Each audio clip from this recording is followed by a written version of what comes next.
10 years ago, I heard a song that deeply resonated with me in articulating my frustration with media and politics. That song was called Makeshift Patriot. It was written by an incredibly talented hip-hop artist named Sage Francis.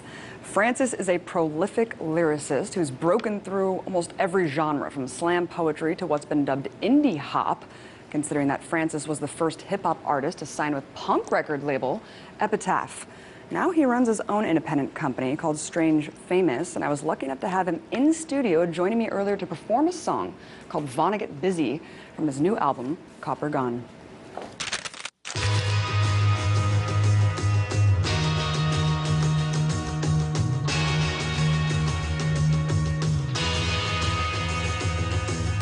Of all the words of mice and men, the saddest star it might have been.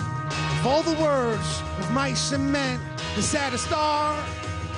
I like for my shoes to look like they've been walked in, my house to look like it's been lived in, my car to look like a coffin that's been driven off a cliff, my career like a non-stop graveyard shift. Don't clean the crime scene cause time means money. Don't need Visine when my eyes seem bloody. I see dead people, but who doesn't? We walk undercover, deadpan blending in with other human puppets. Discuss nothing but the sports and weather. If I stare long enough, they all morph together, and then I freak out. It'll blow my cover, so I just keep out. Now we don't know each other. I'm on the road to recovery. No GPS. I'm hoisting my sails to the sea breeze rest. Suck wind if you wanna play a hate. Day to day I use my fear. I'm falling asleep to stay awake. I appear psychic like I'm not a psychic. You're just predictable with no fight left to fight it. If you write it, they will come with a red pen and taser gun. Do something. I like for my shoes to look like they've been walked in, my house to look like it's been lived in, my car to look like a coffin it's been driven off a cliff, my career like a non-stop graveyard shift. Shift through the ashes in search of survivors, digging up the earth, filling urns with dirt for what it's worth. I'm richer than a cemetery soil. You slant drilling to get my midnight oil. I've been moonlighting as a daydreamer. I'm at the wheel of the AC. Hey, Mr. Gatekeeper, call me Keymaster. No homeowner. 1, 2, into the 3, into the foreclosure. They said the war was over, but we knew it wasn't. They wanted more soldiers, so we said sure.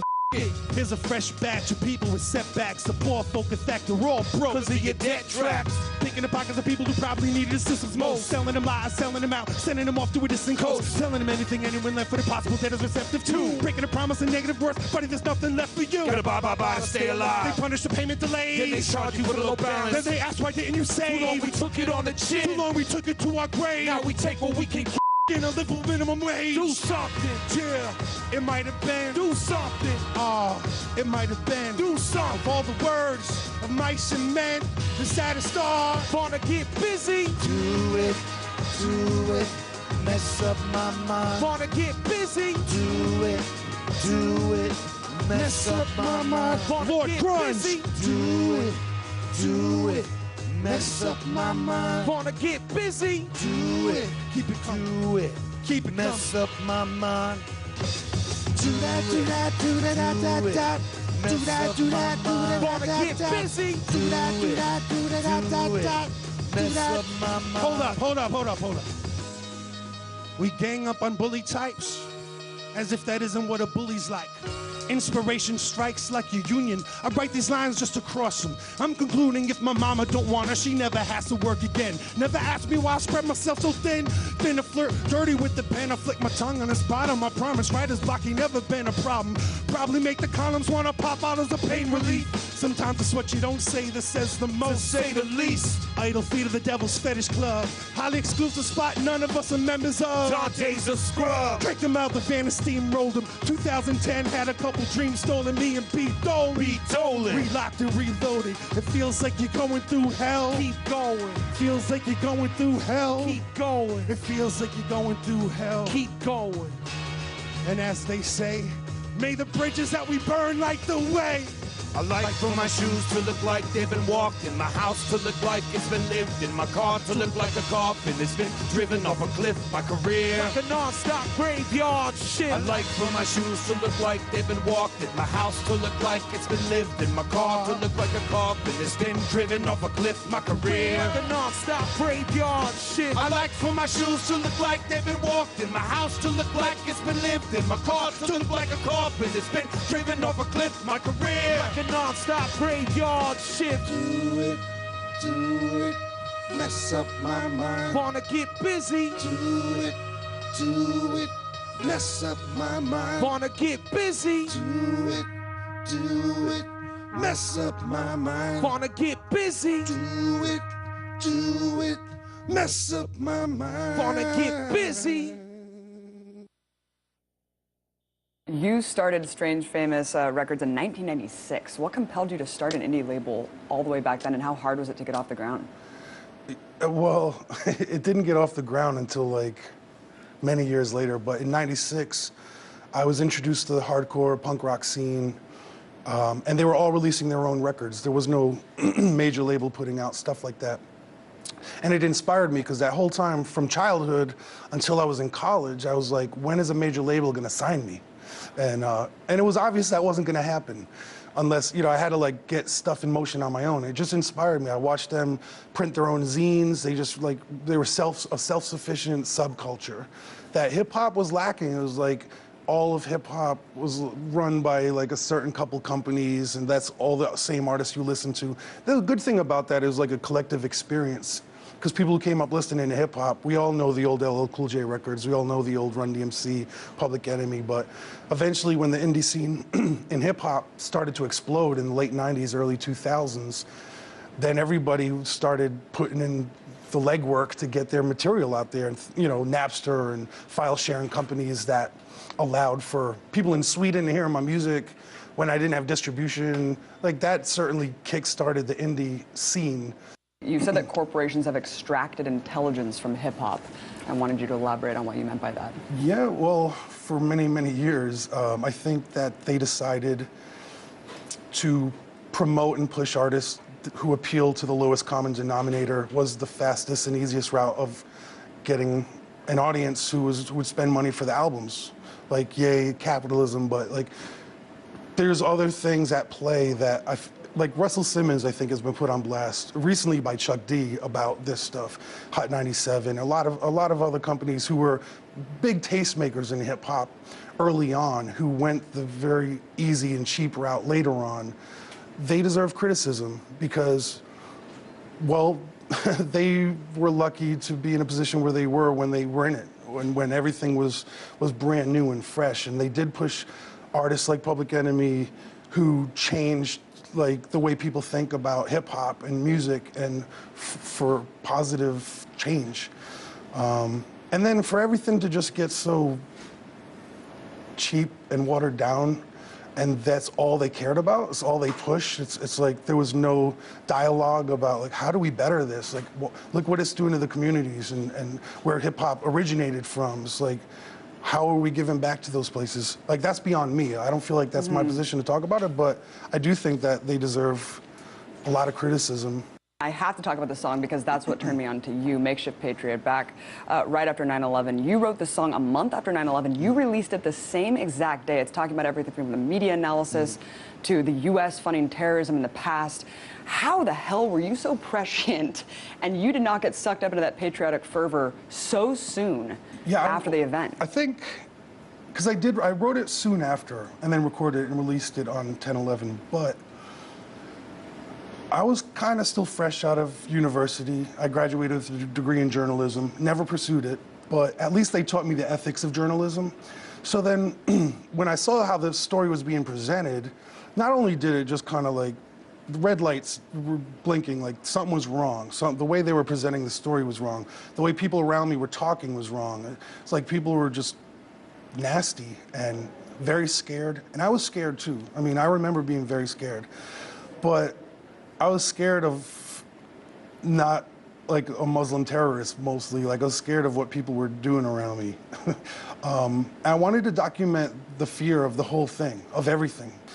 because I know those moments get washed away. I think history gets rewritten so often. I was like waiting for someone else to come out with the song. I was like, who's going to speak on it?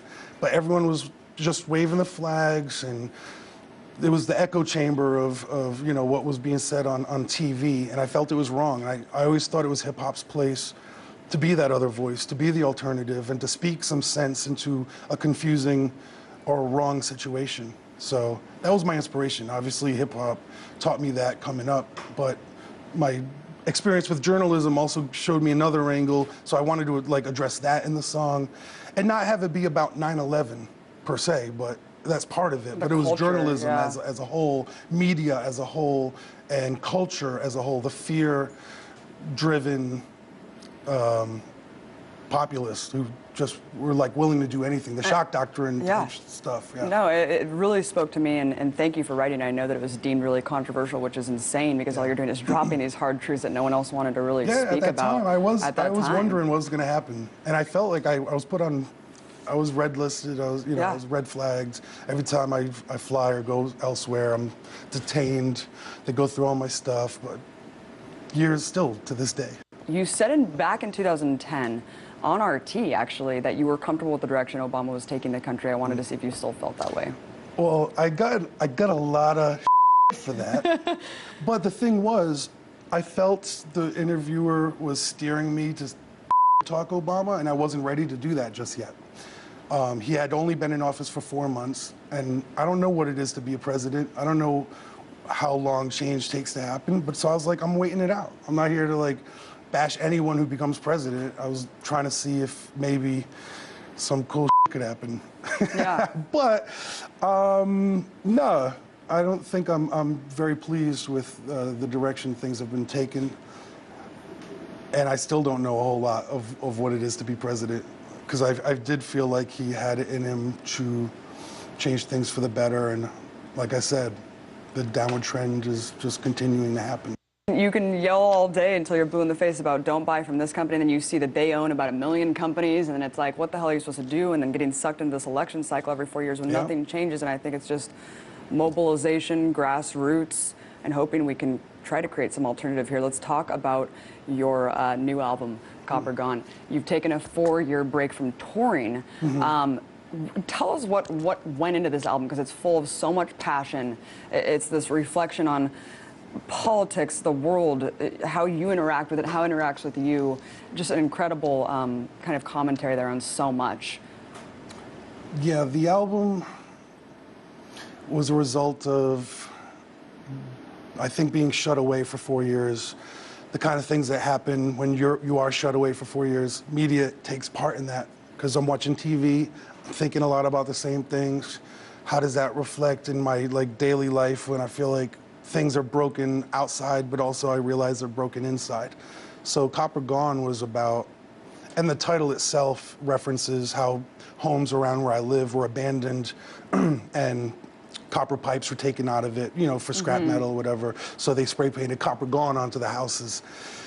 And my house started to feel like that, and then I started to feel like that, and just everything evolved out of that. Whereas, like, why does everything feel like I'm just being stripped clean completely? No matter what we pay, no matter what we do, they just, like, people just keep taking. And that was, I think, the driving force behind the record, of my personal life, the focus, not so much politics, but, you know, politics does play a role. Like I said, it's all political, man. Right, I mean, right, every exactly, lyric that I read, you can bring it back to how we interact with the world and how it interacts with us. And I love what you said in one interview. You just said, I can watch the world burning down around me, or I could throw myself in the fire. And what am I going to do? Tell people where they can find out more about you and your music stage. Get my music at strangefamousrecords.com. Of course, all iTunes and all that stuff, but I don't make as much of a cut.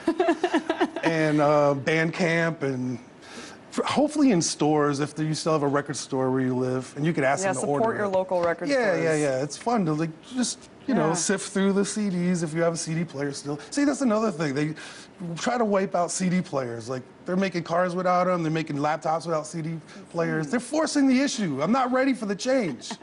Everything's got to be streaming now. It's like, I wasn't ready for the change from tape to CD. Eventually, like 10 years later, I adopted it, and now they're trying to take away my CDs. Whatever. Thank you so much, man. You. It was a great pleasure to have you on, dude. Sage, thanks so much. Float on. Go away. Be extinct. Disappear. Float on. Go away. Be extinct. Disappear. Float on. Go away. Be extinct. Disappear. It's been lived in my car to look like a coffin. It's been driven off a cliff, my career. Like a non-stop graveyard shift. Don't clean the crime scene cause time means money. Don't need Visine when my eyes seem bloody. I see dead people. But who doesn't? We walk undercover, deadpan blending in with other human puppets. Discuss nothing but the sports and weather. If I stare long enough, they all morph together and then I freak out. It'll blow my cover, so I just keep out. Now we don't know each other. I'm on the road to recovery. No GPS. I'm hoisting my sails to the sea breeze rest. Shut wind if you wanna play a hate. Day to day I use my fear. I'm falling asleep to stay awake. I appear psychic like I'm not a psychic. You're just predictable with no fight left to fight it. If you write it, they will come with a red pen and taser gun. Do something. I like for my shoes to look like they've been walked, in my house to look like it's been lived, in my car to look like a coffin. It's been driven off a cliff, my career. Like a non-stop graveyard shift. Sift through the ashes in search of survivors. Digging up the earth, filling urns with dirt for what it's worth. I'm richer than a cemetery soil. You slant drilling to get my midnight oil. I've been moonlighting as a day.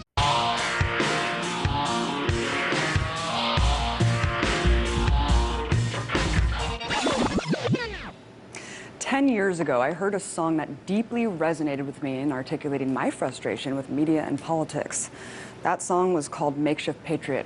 It was written by an incredibly talented hip-hop artist named Sage Francis.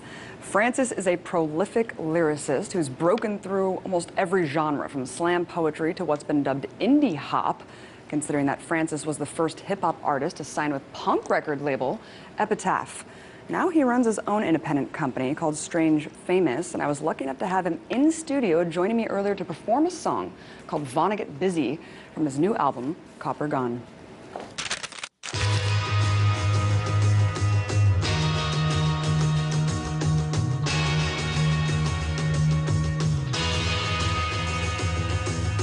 Of all the words of mice and men, the saddest star it might have been. Of all the words of mice and men, the saddest star.